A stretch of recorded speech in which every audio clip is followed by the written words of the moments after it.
Yeah, guys, thanks for making time. It's great to see you both, even though it's over the computer. To start Up with, to you, Simon, mate. Where's your pretty face? mate, the people you can save the bandwidth, I reckon. But look, Simon, what's it like to get into the season after such a long wait? I think we're all excited. I feel like everyone around the league. I mean, you're always excited for the start of a new season, Roy, and you know. And I think having the delays and overcoming the obstacles that we've had to all endure during the COVID, well, all us dirty folk, anyways, from Melbourne and New South Wales, and our friends from New Zealand. It's just a relief to be here, and really excited to actually get on the floor and start playing.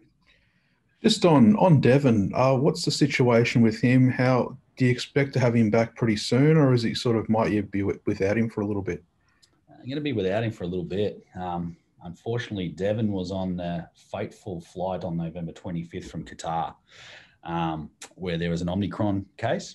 And because of the snap lockdown in regards to that flight, they've reverted to the 14 days quarantine. So thankfully for us, just fortunate in a sense that Devon actually was pretty crook on arrival. Not to do anything to do with COVID. He was just actually sick.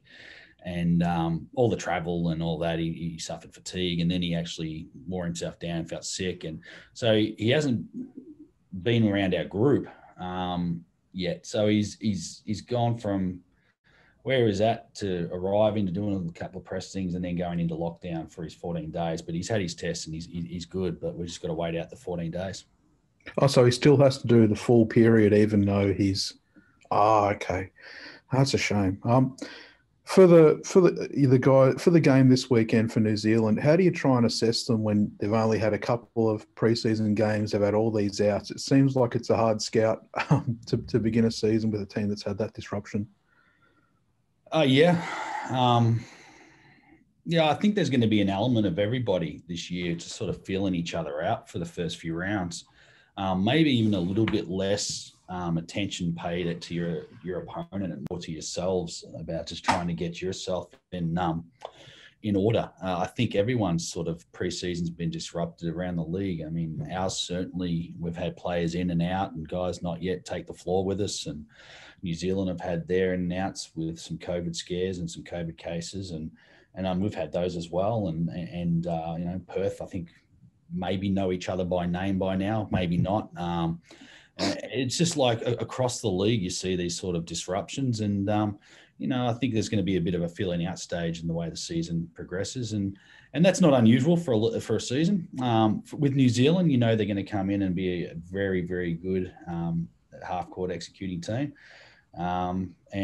Styles make fights. We have a very different style to theirs. And over time, we've had a little bit of success with them last year. So, we'll stick to what we do well, and I'm sure we'll try and limit what they do well as well. And how's Jochi coming along, and when can you sort of get a look at him and see what he can give you on Saturday? I hope to catch up with Jochi tomorrow morning. Goodness, he's been in his 72-hour quarantine after his flight from Japan. So we haven't had Jochi with us at all for the last week. So we look forward to getting Jochi back in the group. We've missed him. The guys really enjoy his company, and obviously having to prepare for this weekend without him is going to make things a little difficult for us, as to it will for New Zealand with, Dan missing and, reportedly a couple of their players not being able to take the floor. So does that mean you're going to have to rely on Dane quite a bit come Saturday? And is that going to be a big ask for a fella who's right back after, a fair out last year? Yeah, it'd be a huge ask. No, it'll be a support group. I think we saw some really good minutes in our last game against Melbourne United from Tahi. I thought his post defense was excellent. His reading of the game was really good. He'd stepped it up a notch, I think, from previous preseason games that we'd had him in. So I think he can play a bit of a role at the 5 for us also. Obviously, Tristan Forsyth, our development player, had some good minutes in the preseason as well, and we're confident Tristan can go in there and get a job done in spot minutes as well. So we'll still have a bit of a three-headed monster to rotate through that position if Joe Chi wasn't to play, but our expectation is that he'll be ready and right to go. Ryan, what's it like to be out here playing, and particularly coming in off such a great preseason match the other weekend where you certainly lit it up? Just excited for the season to get here. Sorry if there's some noise in the background. We've got some works going on at the house that I can't escape too far from. Just a lot of excitement.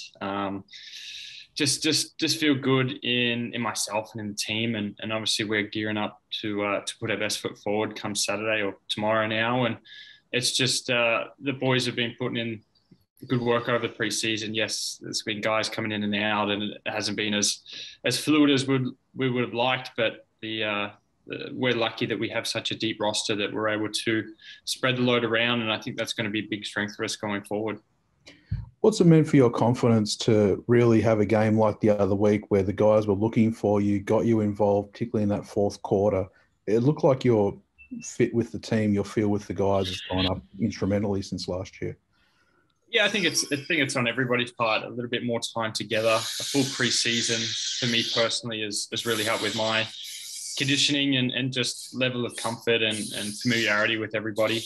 Working on a lot of stuff with Simo and the other coaches during the off season has been really good for me, just to get back to basics and build from there and start expanding. From just being a spot shooter to being more involved in all facets to the game. And just sort of gotten a little bit of a rhythm in that fourth quarter, and the team did such a good job of finding me wherever I was, setting a bunch of screens. I think I ran off like 4 screens, 1 possession, and just they were doing whatever they could to kind of get me the ball when you're feeling like that. And that's going to be us throughout the year. It might be me one night, it might be Creaky the next night, it could be Kyle, it could be Xavier. We've got so many weapons that it's when one guy gets going, we're going to try and keep them rolling and feed off that energy, and the other guys chip in when it's their turn.